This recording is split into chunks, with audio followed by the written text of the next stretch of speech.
예, 그럼 오늘 저희들이 생각해 볼 주제는 열매 맺는 신앙생활에 대한 겁니다. 특별히 열매 맺는 신앙생활 가운데서 전도 집회를 앞에 두고 있기 때문에 전도와 관련해서 전도하는 교회라는 제목으로 저희들이 좀 생각을 해보겠습니다. 이 고린도전서 10장 31절 말씀인데 여기 보면은 그런즉 너희가 먹든지 마시든지 무엇을 하든지 다 하나님의 영광을 위하여 하라 이렇게 돼 있습니다. 그래서 우리가 무엇을 하든지 하나님의 영광을 위해서 해야 된다. 이렇게 이제 성경에 기록이 되어 있기 때문에 우리가 살아가면서 하나님의 영광을 위해 살아가는 거를 좀 생각을 해볼 필요가 있고 오늘 전도라는 것은 이 하나님의 영광과 관련해서 좀 생각을 해볼 수 있습니다. 자, 그럼 또 하나님의 영광을 위해 산다고 하는데 도대체 왜 우리가 하나님의 영광을 위해서 살아야 되는지 밑도 끝도 없이 무조건 하나님의 영광을 위해 살아라 이렇게 말하는 것보다는 왜 그렇게 말씀을 하셨는지 그 이유를 좀 생각을 해볼 필요가 있는데 여기 보면은 출애굽기 20장에 있는 말씀입니다. 이 출애굽기 20장 말씀은 이집트, 애굽에서 종살이하고 있던 이스라엘 백성들을 하나님께서 이끌어내신 후에 이스라엘 백성들에게 10계명을 주십니다.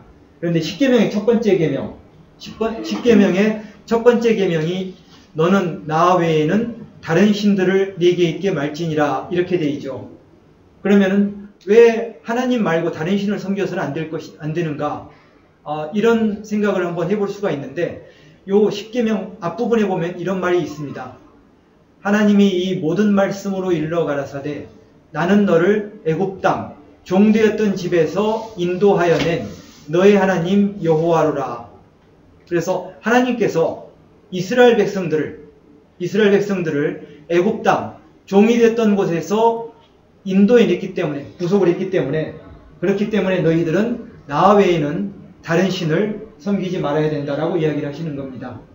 그래서 앞에서 보았던 무엇을 하든지 하나님의 영광을 위하여 하라 이것도 같은 맥락에서 우리가 생각을 해볼 수가 있습니다. 하나님께서 무조건 너는 나 말고 다른 신을 섬기지 말라 이렇게 다짜고짜 말씀하시는 게 아니고 이런 이유 때문에 내가 너를 애굽에서 건져냈기 때문에 너는 나 외에는 다른 신을 네게 있게 말하라 이렇게 말씀하시는 겁니다. 이 구원이라는 것을 지난 시간에 한번 간단하게 말씀을 드렸는데 이 구원이라는 것은 공짜로 받는 선물입니다. 하나님이 우리에게 일방적으로 주신 선물이죠. 그래서 이 구원을 받고 이 구원이라는 것은 우리의 최종적인 목표가 아니라 출발점이죠. 이제 구원을 받은 사람이 출발하면서 하나님의 영광을 위해서 살고 하나님을 사랑해야 됩니다. 왜냐하면 먼저 하나님께서 우리를 사랑하셨고 우리를 구원하셨기 때문에. 그래서 이게 구원이라는 것이 인생 신앙생활의 출발점이라고 할 수가 있는데 요게 이 구원받은 사람이 하나님의 영광을 위해서 살 수 있는 사람들입니다. 그래서 먼저 하나님의 영광을 위해서 살려고 노력하기 전에 먼저 확인해야 될 것이 고린도후서 13장 5절 말씀에 너희는 믿음 안에 있는가 너희 자신을 시험하고 너희 자신을 확증하라 이렇게 되어 있죠. 그러니까 하나님을 사랑하기 위해서 노력하기 전에 하나님의 영광을 위해서 살려고 하기 전에 먼저 자기 자신을 한번 확인을 해봐야 됩니다. 믿음 안에 있는가 너희 자신을 시험하고 너희 자신을 확증하라. 예수 그리스도께서 너희 안에 계신 줄을 너희가 스스로 알지 못하느냐. 그렇지 않으면 너희가 버림받은 자다. 거듭난 사람, 참으로 거듭난 사람, 구원받은 사람이 하나님의 영광을 위해서 살 수 있는 능력과 자격이 있습니다. 자, 그래서 이제 내가 구원을 확인을 하고 구원의 확신도 있고 그렇다면 나는 하나님의 영광을 위해서 살아가야 되는데 하나님의 영광을 위해서 살아간다는 것이 도대체 어떤 방법으로 살아가는 것을 말하는가 하는 것을 좀 생각을 해봐야 됩니다. 그래서 저는 이제 성경에 하나님의 영광에 관한 많은 말씀이 있지만은 여기에 보면은 요한복음 15장 8절 말씀 제가 한번 찾아왔습니다. 너희가 열매를 많이 맺으면 내 아버지께서 영광을 받으실 것이요 너희는 내 제자가 되리라 라고 예수님께서 말씀하셨죠. 이 포도나무의 비유를 말하는 요한복음 15장에 있는 말씀입니다. 너희가 열매를 많이 맺으면 내 아버지께서 영광을 받으실 것이요 너희는 내 제자가 된다. 이걸 좀 더 쉬운 번역으로 이렇게 보면 이렇게 되어 있습니다. 내 참 제자가 된 사람은 풍성한 열매를 맺는다. 그래서 이것으로 이 풍성한 열매를 맺는 것으로 내 아버지께 큰 영광을 돌리게 되는 것이다. 이렇게 되어 있죠. 그렇다면 내가 참으로 거듭났고 구원받았다면 하나님의 영광을 위해서 살아가야 되는데 영광을 위해 산다는 것이 뭐냐? 이 말씀을 가지고 정리를 해보면 이렇게 할 수 있습니다. 하나님의 영광을 위해 산다는 것은 열매 맺는 생활을 하는 것, 이렇게 정리할 수가 있겠죠. 왜냐하면 열매를 맺으면 그게 하나님께 큰 영광을 돌리게 되기 때문에. 그래서 열매 맺는 생활을 하는 것이 하나님의 영광을 위해 산다는 말과 같다. 이렇게 이제 우리가 볼 수가 있습니다. 그러면 이 열매 맺는 생활을 하기 위해서는 도대체 이 열매라는 것이 무엇을 말하는지 우리가 좀 찾아볼 필요가 있습니다. 성경에 보면 열매에 관한 많은 말씀이 있지만 저는 크게 그냥 두 가지 정도를 이렇게 분류해서 찾아봤는데 먼저 갈라디아서 5장에 있는 말씀 보겠습니다. 여기 보면은 오직 성령의 열매는 사랑과 희락과 화평과 오래 참음과 자비와 양선과 충성과 온유와 절제니 이 같은 것을 금지할 법이 없느니라. 성령의 열매라는 말씀이 여기 기록이 되어 있죠. 성령의 열매, 사랑, 희락, 화평 이런 것들을 성령의 열매다 라고 이야기를 합니다. 또 로마서 16장에 보면 다른 곳에도 이제 비슷한 말씀이 있지만 여기 보면은 또 저희 교회에게도 문안하라. 나의 사랑하는 에베네도에게 문안하라. 저는 아시아에서 그리스도께 처음 익은 열매니라. 이렇게 되어 있죠. 그렇다면은 이 교회 이것을 열매다라고 이야기를 했습니다. 그래서 이 열매란 말이 두 군데 이렇게 나와 있는데 제가 이 두 개를 구분해서 표시를 했습니다. 먼저 이쪽에 나와 있는 거 성령의 열매를 보면 사랑, 희락, 화평 이런 것들이 있죠. 이런 것들은 그리스도 안에 맺히는 열매라고 볼 수가 있고 이 성품에 관련된 부분입니다. 그래서 이것을 질적인 면에서 성숙한 것을 나타내는 그런 걸 나타내는 열매다. 그래서 어떤 그리스도인을 보면은 이런 성품들이 가득할 때 그 사람의 성령의 열매가 많다 이렇게 말할 수가 있습니다.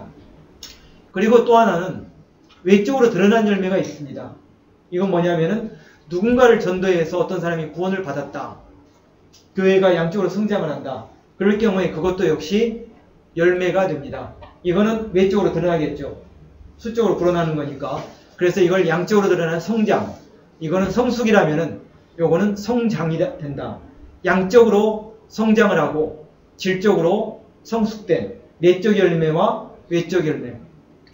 그래 하나님의 영광을 위해 산다는 것은 우리가 열매 맺는 생활을 하는 건데 열매를 이 두 가지 열매를 맺으면 됩니다. 우리가 인위적으로 이렇게 맺는 건 아니고 성령을 통해서 이 두 가지 열매가 다 맺히겠죠. 이것도 성령의 열매지만은 이것도 성령의 열매라고 할 수가 있습니다. 자, 그러면은 이 성령의 열매를 맺기 위해서 어떻게 해야 되는지 한번 보겠습니다. 신명기 11장에 있는 말씀인데 신명기 11장은 이스라엘 사람들을 애굽에서 끌어내신 이후에 광야에서 이제 가나안 땅을 바라보면서 모세를 통해서 주신 말씀인데 여기 보면은 이스라엘 사람들을 이야기합니다. 네가 들어가 얻으려 하는 땅은 네가 나온 애굽 땅과 같지 아니하니 거기서는 여기는 애굽에서는 너희가 파종한 후에 발로 물대기를 채소밭의 댐과 같이 하였거니와 너희가 건너가서 얻을 땅 가나안 땅은 산과 골짜기가 있어서 하늘에서 내리는 비를 흡수하는 땅이요 내 하나님 여호와께서 권고하시는 땅이라. 세초부터 세말까지 내 하나님 여호와의 눈이 항상 그 위에 있느니라. 이 애굽 땅과 가나안 땅은 근본적으로 다른 게 있는데 애굽 땅에서는 농사를 짓기 위해서 이스라엘 사람들이 종살이를 하면서 발로 물을 댑니다. 수차를 발로 밟아서 물을 끌어들여서 강에서 물을 끌어들여서 물을 대야지 농사를 지을 수가 있기 때문에. 그래서 발로 물 내기를, 수차를 밟아서 물을 끌어들여서 채소밭에 물을 댔죠. 땅을 보면서 살아가고 자기 노력으로 먹고 사는 곳이 애굽입니다. 그러나 가나안 땅은 그런 곳이 아니고 하늘에서 내리는 비를 흡수하는 땅이에요. 그래서 하늘에서 비를 내려주면은 농사를 지을 수가 있지만 비를 내려주지 않으면은 또 가뭄이 들겠죠. 그래서 가나안 땅에 들어가서는 이제 땅을 보고 사는 게 아니고 전적으로 하늘을 보고 살 수밖에 없는 땅입니다.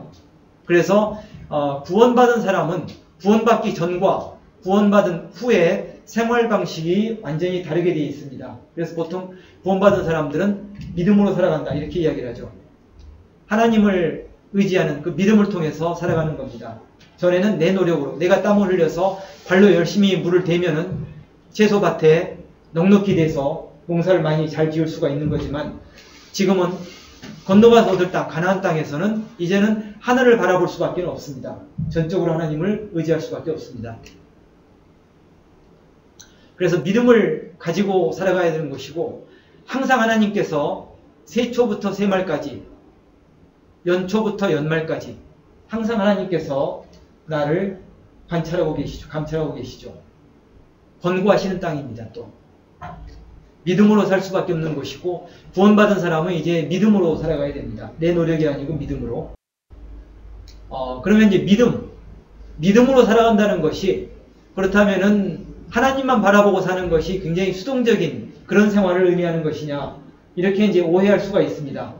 지적으로 어떤 걸 동의한다거나 아니면은 아무것도 하지 않고 그냥 하늘만 보면서 수동적으로 살아가는 것이 그리스도인의 믿음 생활이냐 이런 의문이 들 수가 있는데 여기 요한일서 말씀 보시면은 무릇 하나님께로부터 난 자마다 세상을 이기느니라. 세상을 이기는 승리는 이것이니 우리의 믿음이다라고 되어 있죠. 이 믿음. 그런데 이 믿음이라는 것은 어떤 믿음이냐면은 야고보서에 있는 말씀처럼 영혼 없는 몸이 죽은 것 같이 행함이 없는 믿음은 죽은 것이니라. 그래서 믿음이라는 것은 뭐가 따르게 되냐면은 행함이라는 게 따를 수밖에 없습니다. 행함으로 구원받는다는 말이 아니고 그 구원하는 믿음에는 행함이 자연스럽게 따라간다는 이야기예요. 결과적으로. 그래서 믿음이 있다고 말하는데 행함이 전혀 없다. 그러면 그 사람의 믿음이 진짜 믿음인지 하는 것을 본인도 일단 의심해 봐야 되고 옆에 있는 사람들도 한번 살펴봐야 됩니다. 믿음에는 행함이 있습니다. 잠언 21장 31절 말씀을 보면 이렇게 되어 있습니다. 싸울날 위하여 마병을 예비하거니와 이김은 여호와께 있느니라 이렇게 되어 있죠. 제가 색을 좀 구별해서 파란색과 빨간색으로 표시를 했는데 우리가 믿음으로 살아간다는 것이 수동적으로 아무것도 하지 않고 하나님만 계속 기도만 하면서 하나님만 바라보면서 살아가는 건가 보면은 싸울날 위해서 마병, 말과 병력을 준비를 해야 되죠. 말과 병거가 있어야 되니까 말과 병거 그리고 병력이 있어야 되니까 싸울날 위해서 예비는 해야 돼요. 그러나 마병을 준비한다고 해서 반드시 이기는 건 아닙니다. 왜냐하면 이기는 것은 하나님께 달려있기 때문에. 그럼에도 불구하고 우리는 싸울날 위해서 마병을 준비를 해야 되죠. 싸울날 위해서 마병을 준비하지만은 준비한다고 해서 항상 이기는 건 아닙니다. 이기는 거는 하나님께 달려있으니까. 그러나 결과는 하나님께 맡기고 우리가 할 일은 이 파란색으로 된 부분 싸울날 위해서 마병을 예비하는 것은 우리가 당연히 해야 될 일이고 그리고 혹시 지더라도 하나님에 대한 믿음을 잃지 않고 계속해서 기다리는 거죠. 그래서 싸울날 위해서 마병을 예비하는 것이 믿음으로 살아가는 크리스찬들이 할 일입니다. 그래서 싸울날 위해서 마병을 예비하는 것 우리가 할 일이고 이걸 믿음으로 바라보면서 하나님께 의지하는 겁니다. 그래서 어떤 분이 한 이야기인데 글인데요. 기도할 때는 모든 것이 하나님께 달려있는 것처럼 기도해라. 그러나 일할 때는 모든 것이 너에게 달린 것처럼 일해라. 그래서 크리스찬이 믿음으로 산다면서 게으름을 피우는 것은 변명할 여지가 없는 겁니다.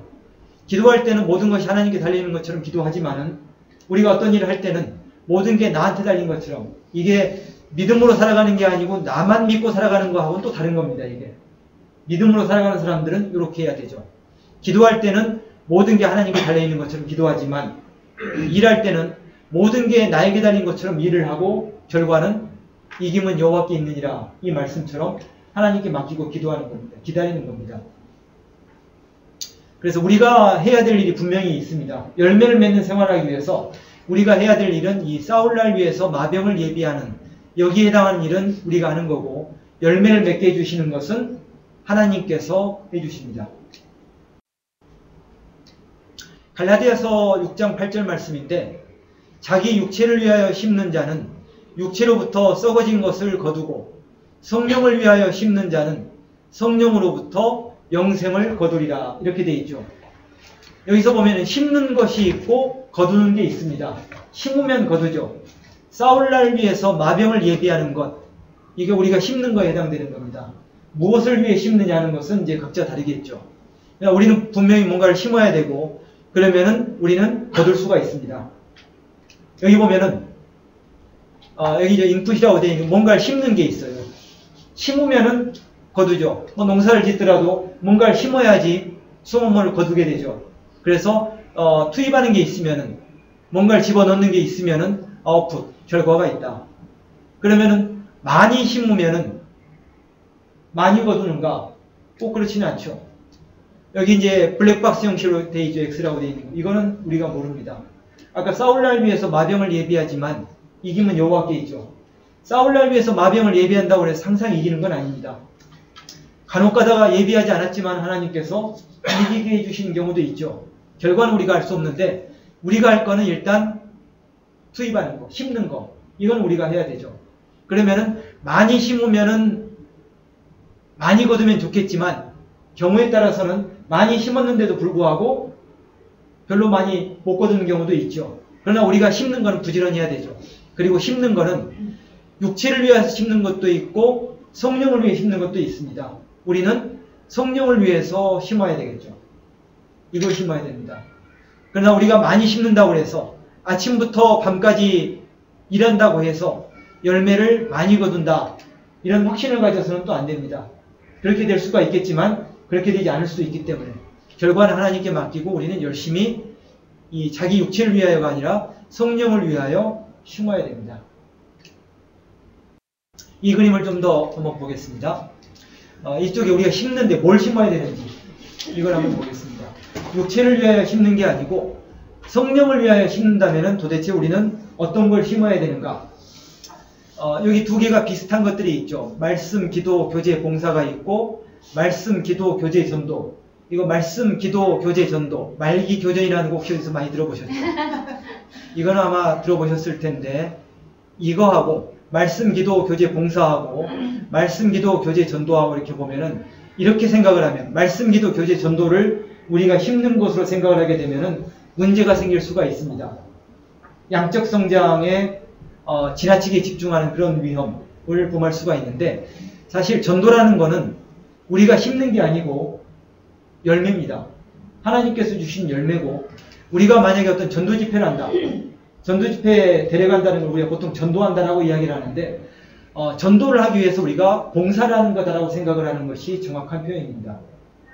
그래서 우리가 심는 거는 일단 크리스찬이라면 당연히 말씀, 기도, 기본이 돼야 되고 그리고 크리스찬들이 모여서 함께하는 거, 이 교제 그리고 같이 모여서 어떤 일을 하는 거, 봉사.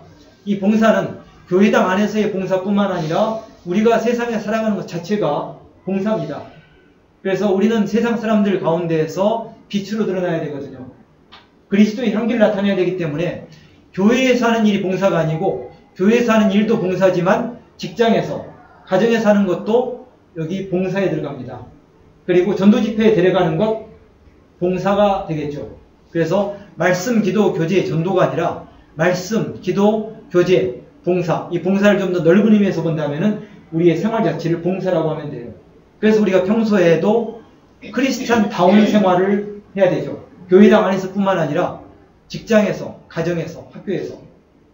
그러면 요걸 심으면은 그 다음에 나타나는 게 뭐냐면은 결과적으로 아까 이야기했던 그 외적으로 드러난 전도의 열매 그리고 그리스도의 성품이 드러나게 되는 크리스찬들에게 그리스도의 성품이 나타나는 성령의 열매, 외적인 열매 교회 차원에서 본다면 이게 양육에 해당되는 거라고 볼 수가 있습니다.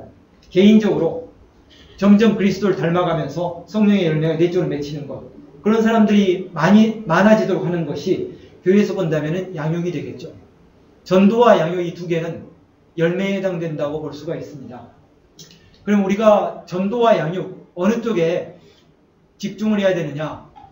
이거는 이 균형을 유지해야 되는데, 지난번에 한번 제가 말씀드린 이 칭의 없는 성화 없고 성화 없는 칭의도 없다, 이런 그 글을 한번 제가 가져와서 한번 읽어드린 적이 있습니다. 칭의와 성화는 구별되는 개념이지만은 분리할 수는 없다, 이렇게 이야기했죠. 거듭났다고 하는데, 구원받았다고 하는데 전혀 변화가 없다, 성화가 없다. 그러면 진짜 거듭난 사람인지 한번 의심해 봐야 됩니다. 이 두 개는 밀접하게 연결이 되어 있습니다. 그래서 성화가 없는 칭의도 없죠. 이 말을 전도와 양육에다 그대로 적용을 한다면 이렇게 이야기할 수 있습니다. 전도 없는 양육 없고 양육 없는 전도도 없다. 그러니까 어떤 교회를 보면은 전도는 하나도 안 되는데 양육은 잘 된다. 이거는 정상적이라고 보기는 어렵습니다. 예외적으로 그런 경우는 있을 수가 있겠지만, 양적으로 성장하지 않는 교회는 한번 돌이켜봐야 돼요. 우리에게 어떤 문제가 있는지 한번 봐야 됩니다. 반대로 전도는 굉장히 활성화가 되면서 양쪽으로 팽창하고 있는데 그 안에 다니는 사람들을 보면은 좀 이상하게 보인다. 역시 마찬가지로 그 전도라는 게 진짜 전도의 열매인지, 아니면 이쪽에 나와 있는 것처럼 말씀기도 교제 전도에서 말하는 인위적으로 교회당 다니는 사람을 늘리는 건지, 이걸 한번 체크해 봐야 됩니다. 이 두 개는 서로 연결이 되어 있기 때문에 뗄 수가 없습니다. 그래서 전도 없이 양육만 있는 것도 없고 양육이 없이 전도만 있는 것도 없습니다. 두 개는 서로 연결되어 있기 때문에 전도와 양육이 두 개가 동시에 가게 돼요. 이게 정상적인 교회입니다. 자, 그래서 이제 오늘 그 주된 주제가 전도하는 교회에 대한 건데, 자, 전도와 양육 이 두 개는 균형을 이루어서 함께 가야 되는데, 교회의 사명이라든가 역할에 대해서 한번 보겠습니다. 교회의 사명은 전도와 양육이라고 볼 수가 있습니다. 열매에 해당되는 거죠. 개인으로 말하면은 내가 전도해서 어떤 사람이 거듭나게 되고, 그 다음에 내 성품이 변화해서 내 안에 성령의 9가지 열매가 맺는 것처럼, 진정한 교회라면은 전도와 양육이 두 개가 균형을 이루면서 함께 가야 됩니다. 마태복음 28장에 있는 말씀인데, 예수께서 나와 일러 가라사대 하늘과 땅의 모든 권세를 내게 주셨으니 그러므로 너희는 가서 모든 족속으로 제자를 삼아 아버지와 아들과 성령의 이름으로 세례를 주고, 거듭나게 하죠. 그리고 내가 너희에게 분부한 모든 것을 가르쳐 지키게 하라. 이 구원만 받게 하는, 그것만 던져놓고 나머지는 무시해버리는 게 아니고, 내가 너희에게 분부한 모든 것을 균형 있게 모두 가르쳐야 합니다. 그래서 전도와 양육 이 두 개가 함께 가야 되는 겁니다. 이게 교회의 사명입니다. 교회는 무엇을 위해 존재하는가? 이 김남준 목사님의 글을 제가 좀 가져봤고, 또 하나는 마틴 로이드 존스 목사님의 글을 하나 가져왔는데 두 개를 한번 보겠습니다. 우리가 좀 주의를 해야 될 부분이기 때문에, 교회는 사람들에게 선행을 베풀고 사회에 미담을 만드는 일을 위해 존재하지 않는다, 이렇게 되어 있죠. 이런 것들이 귀하지 않은 건 아니지만 하나님의 교회는 그 이상을 위해서 존재한다 라고 할 수 있습니다. 그래서 교회는 하나님의 영광을 위해 존재하는데, 교회는 세상을 위해서 존재합니다. 그런데 세상을 위해서 존재한다 라고 할 때 그게 사람들에게 선행을 한다거나 미담을 남기는 그런 일을 위해서 존재하는 것은 존재한다는 뜻은 아닙니다. 교회는 하나님을 등진 이 세상에서 하나님의 나라를 확장하도록 부름받은 공동체이고, 그것은 영혼을 구원한 일로부터 시작된다라고 되어 있죠. 여기 없으면은, 영혼을 구원한 일이 없으면 그건 교회가 아니고 자선단체입니다. 그거는 친목단체예요. 그래서 교회라는 것은 영혼을 구원한 일로부터 그 역할을 시작을 하게 됩니다. 그 사명을 시작하게 됩니다. 마틴 로이드 존스 목사님의 글입니다. 교회가 1차적으로 복음 설교에 창념하게 될 때 그 열매들로서 윤리의 개선이 따라오는 것이지, 복음 설교를 대체해서 교회가 해야 될 일이 구제, 사회복지, 도덕적 운동은 아니다. 이렇게 돼 있죠. 교회를 보면 교회 다니는 사람들 영 못쓰겠다 이렇게 말하는데, 그렇다고 해서 교회에서 우리가 이렇게 살면 안 됩니다라고 주장을 하는 게 아니고, 교회가 복음을 회복할 때, 복음 설교를 정확하게 선포할 때 사람들이 변화가 돼서 윤리의 개선, 도덕적 이런 문제라든가 사회복지 문제 이런 것들은 자연스럽게 따라온다는 이야기예요. 교회가 이걸 앞장서서 하는 건 아니고 교회는 복음 설교 여기에 창념을 해야 된다. 그래서 그것은 교회의 2차적인 문제들이라고 이야기를 하고 있죠. 복음 설교 말고 나머지 것들은 2차적인 문제예요. 교회가 2차적인 임무들에서 면제되었다는 것은 아닙니다. 교회가 이런 거 할 필요가 없다는 이야기가 아니고, 복음 설교를 대체해서 이런 것들에 해서는 안 된다는 이야기입니다. 복음 설교를 집중을 하게 될 때 열매로서 사람들의 삶과 가치관이 바뀌게 되고, 그래서 윤리와 도덕적인 갱신이 따라오게 된다는 이야기예요. 그래서 교회의 임무는 사람의 영혼을 구원하는, 그리고 복음 설교에 전념하는 것이 교회의 1차적인 임무입니다. 그래서 그것을 부흥이다 라고 이제 말한다라고 마틴 로이 존스 목사님이 이야기를 하고 있습니다. 교회는 유람선인가 구원선인가, 이것도 이제 어디 칼럼을 제가 좀 요약을 해서 가져왔는데, 역동적 영혼 구원의 역사가 활발한 교회가 성경적 교회입니다. 그런데 유람선 교회가 있습니다. 유람선, 구조선이 아니고 유람선 교회가 있는데, 이 유람선 교회를 잘 보면은 소속된 교인들끼리 재미있게 한가하게 편하게 지나는데 초점을 맞추고 있는 교회, 유람하듯이 넉넉하고 평안하고 은혜롭고 화기애애한 가운데 유지가 잘 된다고 자랑도 합니다. 조금 세련된 유람선 교회는 성경 공부도 하고 제자 훈련도 해가지고 교인들의 교양과 인격과 도덕적 수준을 높이는 데도 노력을 합니다. 그러면서 하나님을 찬송도 하고 평안하고 재미있게 신앙생활 하지만은 이 영혼 구원에 대해서는, 전도에 대해서는 무관심하다. 이게 유람선 교회입니다. 그러나 교회는 본연의 임무는 이 구원선, 구조선입니다. 영혼 구원에 집중을 해야 되는 거고, 나머지 것들은 그 영혼 구원이 된 사람들이 모여서 성령의 열매를 맺게 되면은 자연스럽게 이런 분위기가 조성이 됩니다. 그래서 우리가 본연의 임무는 유람선이 아니고 구원선, 구조선이다 하는 것을 우리가 잊지 말아야 됩니다.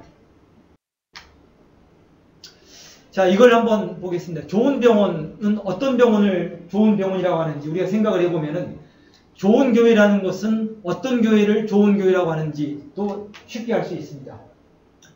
좋은 병원은 건물이 깔끔하고 좋고, 그리고 놀이시설도 많고, 주차장도 완비가 돼 있고, 분위기도 좋고, 뭐 이런 것들을 좋은 병원이라고 하지 않죠.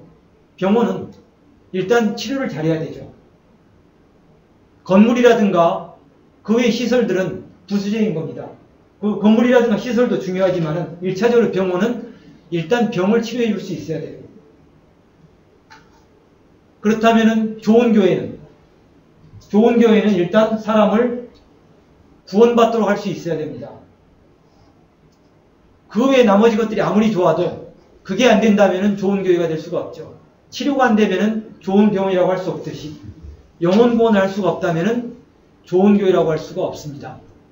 그래서 이렇게 말하면 사람들 가운데서 그럼 천국 가려고 믿느냐? 굉장히 이기적이고 좀 유치하다 이렇게 말하는데, 거기에 대해서 이런 질문을 할 수가 있습니다. 치료하기 위해서 병원 가느냐? 병원 가는 이유는 치료받기 위해서 병원 가죠. 마찬가지로 교회 가는 이유는 천국 가기 위해서. 1차적으로 천국 가고, 그리고 하나님의 나라를 확장하고 하나님의 영광을 위해서. 일단 병원은 치료할 수 있어야 되고 교회는 구원할 수 있어야 됩니다. 그리고 나머지 것들은 2차적인 것들이에요. 2차적인 것들도 물론 필요합니다. 그런 것들이 있어야 사람들이 갈 테니까. 그러나 본연의 임무를 등한히 하고 2차적인 것에 주력을 하게 되면은 그것은 이미 병원도 아니고 교회도 아닙니다. 좋은 목사하고 나쁜 목사도 똑같은 생각으로 한번, 기준으로 한번 생각해 볼 수가 있는데, 어떤 목사가 좋은 목사냐? 자, 한번 생각을 해 보겠습니다. 목사가 설교가 중요합니까? 아니면 인품이 중요합니까? 둘 다 중요한데 어떤 것이 더 중요한가? 목사가 설교는 좋다. 이 설교를 좋다 나쁘다 판단하는 것이 조금 문제는 있는데, 이 좋다 나쁘다라는 기준을 그 설교를 듣고 사람이 구원을 받을 수 있고 사람이 양육될 수 있느냐 하는 걸 기준으로 해서 그걸 객관적으로 측정하는 건 어렵지만 우리가 쉽게 어린아이 같은 정도 수준에서 조잡하지만 평가한다고 생각했을 때 목사 설교가 좋은 거하고 인품이 좋은 거 둘 중에서 어떤 걸 선택해야 되느냐. 둘 다 중요하기 때문에 둘 다 선택을 해야 되지만은 이제 그런 경우는 현실에서 드물겠지만 만약에 하나만 선택해야 된다면은 결국은 설교를 선택할 수밖에 없습니다. 인품 좋은 목사보다는 인품 좋은 스님이나 신부들이 훨씬 많이 있습니다. 실제로. 그래서 인품 보고 따라가면은 기독교보다는 다른 종교를 가지거나 오히려 무교, 종교가 없는 분들이 훨씬 더 인품이 뛰어난 분들이 많기 때문에 인품은 중요합니다. 이거는. 성령의 열매를 맺힌 사람은 훌륭한 인품을 갖추게 되겠죠. 그러니까 1차적으로 사람이 거듭나야 되고 그렇다면 목사의 역할은 뭐냐면은 목사가 교회에서 권위를 내세우는 게 목사의 역할이 아니고 목사는 말씀을 올바르게 선포해서 사람이 구원의 길로 들어설 수 있도록 해줘야 됩니다. 그래서 인품도 중요합니다. 그러나 더 중요한 걸 선택한다면은 이 목사가 어떤 설교를 하는가 이걸 기준으로 해서 해야 됩니다. 자, 그래서 우리가 이제 그 전도하는 교회와 관련해서 우리가 신앙생활의 방향도 생각을 해볼 수 있는데 속도보다는 방향이 중요하죠. 열정보다 방향이 중요하고 속도보다 방향이 중요합니다. 여기 보면은 이 사람은 굉장히 진지하게 땅을 파고 있죠. 타러 가기 위해서. 근데 이 사람이 열심히 일을 하면 할수록 이 화장실을 뚫고 들어갈 가능성이 시간이 더 빨라지겠죠. 이 사람은 열심히 할수록 더 위험해요. 이게 어떤 문제냐면은 이 사람의 탈옥하는 열정 자체가 문제가 아니고 방향이 잘못되어 있죠. 방향이 잘못된 상태에서 열심히 일하면 일할수록 위험이 더 빨리 닥치게 됩니다. 그래서 이 그림은 이제 그런 속도보다 방향이 중요하다라는 교훈을 주는 그런 그림인데 제가 인터넷에 좀 가져왔고요. 신앙생활도 마찬가지입니다. 그리고 우리가 교회 생활할 때도 마찬가지예요. 우리 교회는 무엇을 지향해야 되는가? 나는 어떤 방향으로 신앙생활을 해야 되는가? 이걸 항상 생각을 해야 되는데 중요한 건 우리가 더 부지런히 생활하자. 더 열심히 생활하자. 더 빠르게 생활하자. 이게 중요한 게 아니고 우리가 나아가고 있는 방향이 제대로 잡혔는지 하는 것을 성경적 기준에 따라서 판단을 해봐야 돼요. 그렇지 않으면 부지런히 일하면 일할수록 더 빠르게 위험에 닥치게 됩니다. 그래서 이거는 주기적으로 이런 방향을 잡을 필요가 있고 그래서 우리가 형제 자매님들이 만나서 이렇게 교제하면서도 항상 이런 것들은 지금까지 잘 왔는데 앞으로도 우리가 잘 갈 수 있을까 이런 방향들은 항상 점검해 봐야 됩니다. 그래서 이 방향은 굉장히 중요한 거고요. 방향을 잘 잡았으면 이제 꾸준히 나가는 게 필요하겠죠. 꾸준히 나가야 됩니다. 신앙생활은 경주에 비유할 수가 있습니다. 성경에 보면은 신앙생활을 경주뿐만 아니라 여러 가지 것들에 비유하고 있는데 고린도전서에 보면은 이걸 경주에 비유하고 있죠. 운동장에서 다름질하는 자들이 다 달아날지라도 오직 상 얻는 자는 하나인 줄을 너희가 알지 못하느냐. 너희도 얻도록 이와 같이 다름질하라. 이 다름질하는 경주에 비유를 했는데 신앙생활은 이 달리기로 말한다면은 100m 달리기라기보다는 마라톤이라고 볼 수가 있습니다. 그러면은 100m 달리기는 일단 초반부터 전력 질주를 하면 되죠. 짧은 거리이기 때문에 전력 질주에서 일단 결승점까지만 돌파하면 돼요. 그러나 마라톤은 처음부터 전력 질주를 하면 안 되죠. 처음부터 전력 질주를 하면 초반에는 잘 뛰지만은 중간에 다 탈락을 하게 됩니다. 신앙생활도 보면은 초기에 열정을 가지고 달리는 사람들이 많이 있어요. 그러나 초기에 열정을 가지고 달리다가 중간에 다 탈락해버리는 사람들. 처음에 똑같이 신앙생활을 했는데 시간이 지나고 나면은 같이 달리는 사람들 가운데 상당수가 없어져 버렸죠. 그거는 끝까지 달리지 못한 사람들이에요. 그래서 마라톤하는 것은 페이스 조절하는 것도 필요합니다. 방향을 잘 봐야 되고 그 다음에 페이스 조절을 하면서 끝까지 뛸 수 있도록 노력을 해야 됩니다. 그래서 이런 때 우리가 교제도 필요하고 말씀과 기도도 필요하죠. 혼자서 신앙생활 하다 보면은 이 페이스 조절하기 어려우니까 전력 질주하다가 100m 달리기처럼 하다가 중간에 다 탈락해버리고 나오게 됩니다. 그러나 함께 공동체 생활하는 가운데서 교회 공동체 속에 생활할 때 서로 페이스 조절도 하고 그리고 함께 견딜 수 있는 힘도 얻을 수가 있습니다. 그래서 신앙생활은 지금 열심히 신앙생활하는 게 전부가 아니고 끝까지 신앙생활을 할 수 있어야 되기 때문에 지금 빠르게 뛰고 열정적으로 뛰는 것보다는 저 사람이 내가 끝까지 뛸 수 있느냐 하는 것이 더 중요하고 방향을 제대로 잡았으면 천천히 꾸준히 달리는 게 필요합니다.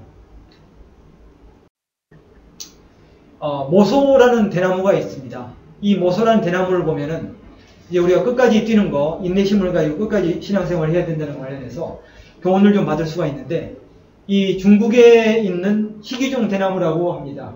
그런데 이 모소 대나무는 일단 씨를 심으면은 농부들이 열심히 가꾸는데 4년까지는 1차년도, 2차년도, 3차년도, 4차년도까지는 한 3cm 정도밖에는 싹이 안 난다고 그래요. 그러면 이 보는 사람이 굉장히 답답하겠죠. 4년 동안 열심히 거름도 주고 뭐 여러 가지 했는데 3cm 정도밖에 대나무가 자라지 않는다면 굉장히 답답할 겁니다. 그런데 이 대나무는 5년 차부터는 하루에 30cm씩 자라면서 한 6주 정도에 15m 정도까지 성장한다고 해요. 하루에 15cm, 30cm씩. 그러면 이게 어떻게 해서 그렇게 되느냐? 위로 싹을 낸 한 3cm 정도 싹을 낸 4년 동안에 이 모소대나무는 위로는 3cm 정도밖에 싹을 안 내지만은 밑으로 뿌리를 수십 미터 깊이까지 뿌리를 내리고 있는 기간이에요. 4년 동안 뿌리를 수십 미터까지 지하로 쭉 내리기 때문에 4년 동안 그렇게 내린 뿌리로 5년 차에는 양분을 쭉 빨아들이면서 하루에 30cm 이상씩 쭉 자라게 됩니다. 신앙생활을 하는 사람들 가운데 이런 사람들이 있어요. 신앙생활을 시작한 지 꽤 됐는데도 민기적거리는 것처럼 답답하게 보이는 사람이 있지만 결국은 끝까지 가면서 굉장히 열심히 살아가는 사람이 있습니다. 이 모소 대나무 같은 사람들이 있죠. 우리가 이런 신앙생활을 할 수 있어야 돼요. 사람들이 봤을 때, 옆에 사람들이 봤을 때 좀 답답하게 생각되겠지만 기본에 충실하면서 땅속으로 뿌리를 깊이 내리면서 양분을 빨아들일 수 있는 준비를 하는 것처럼 우리가 기초를 탄탄하게 다지면서 기다리고 있다가 때가 이르면 하나님께서 열매를 많이 맺게 해주시겠죠. 그때까지 견디는 것. 그리고 옆에 있는 사람들이 그렇게 보일 때 답답하지만 참아주고 기도하고 기다려주는 것.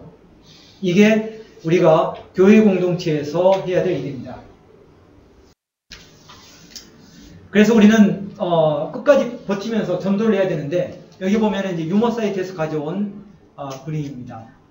이 토머스 피터스라는 사람의 묘비 이렇게 돼 있다고 그래요. 정말 멋진 일 하고 싶었는데 우리 보스 때문에 못했다. 근데 크리스찬들이 묘비에 이렇게 기록이 돼서는 안 되겠죠. 정말 전도를 열심히 하고 싶었는데 어떤 것 때문에 못했다. 이런 표현들.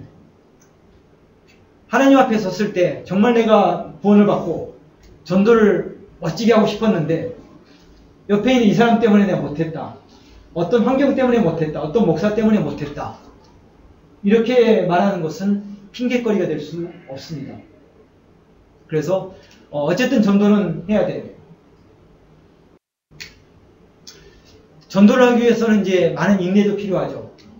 신앙생활을 위해서 많은 훈련도 해야 됩니다. 우리가 이제 훈련도 좀 체계적으로 할 필요가 있고 개인적으로 아니면 공동체적으로 할 필요가 있는데 김연아 선수는 워낙 유명하니까 설명할 필요가 없고 발이 이렇게 되어 있습니다. 어떤 글에 보니까 이런 글이 있는데 어떤 병사의 탁월함은 신체적 조건보다는 극기하는 훈련에 의해서 결정된다. 어떤 병사가 탁월하다는 것은 그 사람이 선천적으로 탁월한 체질을 가지고 태어난 게 아니고 극기하는 훈련을 통해서 그렇게 만들어졌다는 거예요. 신앙생활하는 사람들도 그렇게 만들어질 수가 있습니다. 우리가 하나님의 도우심으로 성령의 인도하심에 따라서 성장을 하지만은 우리가 또 해야 될 일은 우리가 하는 겁니다. 훈련이죠. 싸울 날 위해서 마병을 예비할 때 이런 극기하는 훈련 같은 것도 거기에 포함이 되겠죠. 이런 발이 되도록 훈련을 하면은 이런 영광을 받을 수도 있고 신앙생활에서는 이런 영광을 받을 수는 없지만 하나님께서 그걸 다 기억을 하실 겁니다. 습관은 훈련을 통해서 형성할 수가 있는데 이 습관이 굉장히 중요한 게 어떤 행동이나 생각을 일정 기간 반복하면 습관이 형성된다. 처음에는 사람이 습관을 만들지만 나중에는 습관이 사람을 만들어간다. 사람이 생각하고 느끼고 행동하는 것의 90% 이상은 습관의 결과이다. 이렇게 되어 있습니다. 실제로 여기 계신 분들도 반사적으로 나오는 행동은 다 습관이에요. 반사적으로 나오는 건 습관이기 때문에 이게 원래 내 모습이다. 평소에 공식적인 교제 자리에서는 점자를 빼고 있지만은 방심하고 있는 새에 나온 것들이 있죠. 그게 그 사람의 진짜 모습이고 그게 그 사람의 습관이고 그 사람이 평소에 그런 생각과 행동을 반복하기 때문에 그게 나와 있는데 긴장하고 있을 때는 공식적인 교제 자리에서는 누르고 있기 때문에 안 나오죠. 그러나 몸이 피로하거나 방심할 때 튀어나오는 것, 그게 진짜 모습, 습관입니다. 이걸 우리가 만들어가야 돼요. 성령의 도우심으로 성령의 열매를 통해서 이걸 좋은 습관을 만들어가야 되는 거고, 신앙생활의 성패를 좌우하는 게 습관입니다. 여기 보면 세 가지 구절을 가져왔는데 예레미야 22장에 있는 말씀 보겠습니다. 네가 죽어도 통곡할 사람이 없고 너를 예루살렘 문 밖에 던져버릴 것이고 나귀같이 매장함을 당하리라. 네가 평안할 때에 내가 네게 말하였으나 네 말이 나는 듣지 아니하리라 하였나니 네가 어려서부터 내 목소리를 청종치 아니한 하나님 목소리를 청종하지 않는 것이 여기 보면은 네 습관이죠. 습관. 다니엘도 마찬가지로 보면 여기 이 조서에 어인이 찍힌 것을 알고도 자기 집에 돌아가서는 그 방에 예루살렘으로 향하여 열린 창에서 여기 보면은 전에 행하던 대로 여기 되어 있죠. 습관입니다. 습관대로 하루 3번씩 무릎을 꿇고 기도했죠. 그리고 하나님께 감사했습니다. 하나님의 목소리를 청종하지 않는 습관을 가진 사람도 있고 어떤 위기에서도 하루에 3번씩 무릎 꿇고 기도하며 감사하는 사람도 있고 예수님께서도 습관을 쫓아 감람산에 가심에 기도하라고 하신 겁니다. 그래서 이 습관이라는 것은 그 사람의 신앙생활의 성패를 좌우할 수가 있습니다. 내가 어떤 습관을 가지고 있느냐에 따라서 내 신앙생활에서 성공할 수도 있고 실패할 수도 있는데 내 습관이라는 것은 내가 만들 수가 있죠. 내 인위적인 노력이라기보다는 성령의 도우심으로 내가 어떤 생각과 행동을 반복하게 되면 그게 내 습관이 되는 거고 나쁜 습관은 버리고 좋은 습관을 길러가야 됩니다. 나쁜 습관을 없애는 것은 어렵습니다. 나쁜 습관을 없애는 것은 어렵고 좋은 습관을 기르는 것은 상대적으로 쉽습니다. 예를 들어서 드라마를 연속 드라마를 보시는 분들이 계시죠. 연속 드라마를 한번 보면 끝까지 봐야 되죠. 연속 드라마를 재미있게 보다가 중간에 끊는 것은 어렵습니다. 근데 연속 드라마를 보게 되면 일주일 내내 드라마가 묵상이 되기 때문에 신앙생활 할 때는 상당히 어렵죠. 그런데 이게 그렇다면 내 신앙생활에 부정적인 영향을 주기 때문에 없애야 되겠다. 드라마를 끊는 것은 어렵습니다. 나쁜 습관을 없애는 방법은 나쁜 습관을 그냥 없애는 게 아니고 좋은 습관으로 대체해버리는 거예요. 예를 들어서 TV를 보는 습관을 없애버리는 것보다는 TV를 보는 시간을 없애는 게 훨씬 더 낫습니다. 어떻게 없애냐면은 좋은 습관을 가지고 그 시간을 채워버리는 거죠. 예를 들어서 내가 주말에 드라마를 보는데 내가 주말에는 성경을 하루에 10장씩 꼭 읽겠다. 이렇게 해버리면은 성경을 일단 다 읽고 나면은 드라마를 봐도 되지만은 성경을 다 읽지 못했다면은 드라마를 보면 안 되겠죠.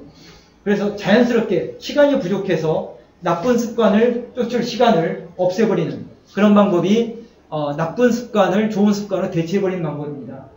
그냥 아무 일도 하지 않고 나쁜 습관을 없애는 것은 어렵기 때문에 좋은 습관을 가지고 나쁜 습관을 대체해버리는 방법. 그래서 그런 습관이 바로 신앙생활의 성패를 좌우하게 됩니다.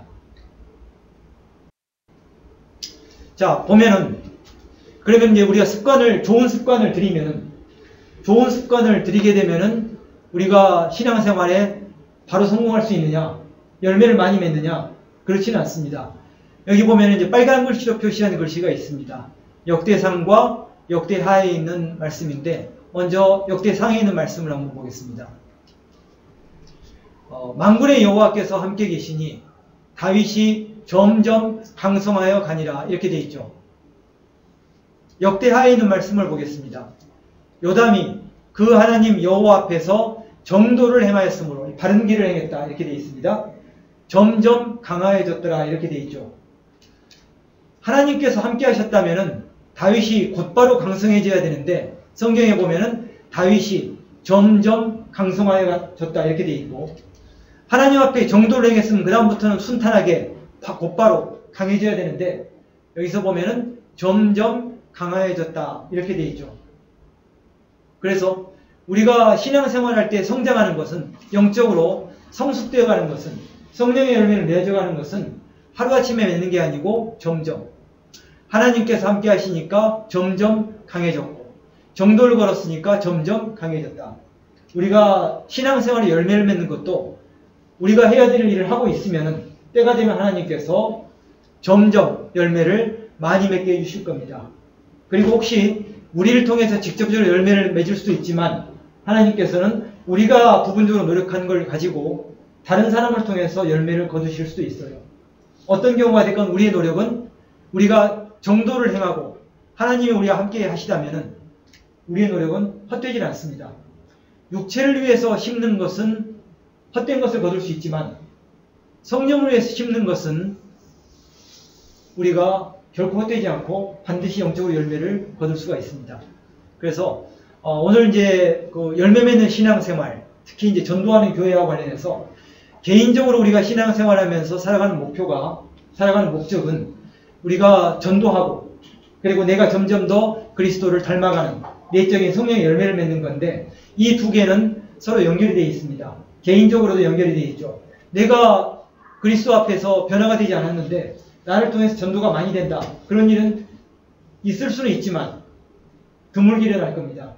그래서 내가 그리스도의 형상을 점점 닮아갈수록 나를 통해서 점점 더 많은 전도의 열매가 맺히는 거고, 교회도 마찬가지로 어떤 교회가 양적으로는 굉장히 성장을 하는데 교회 다니는 사람들이 전혀 변화되지 않았다. 그렇다면 양적으로 성장하는 것 자체가 문제일 수 있습니다. 그 반대의 경우도 마찬가지입니다. 그래서 개인이 됐건 교회 공동체가 됐건 전도와 양육, 이 두 개는 함께 가는 겁니다. 두 개가 나란히 가면서 서로 점점 더 많은 열매를 맺을 수 있도록 이렇게 역사를 하게 됩니다. 그리고 그것은 단번에 되는 게 아니고 우리가 하나님이 함께 하시고 우리가 정도를 행할 때 점점 그런 열매를 많이 맺을 수가 있습니다. 그래서 이번 주에 우리가 전도 집회를 해야 되기 때문에 전도에 대해서 좀 생각을 했습니다.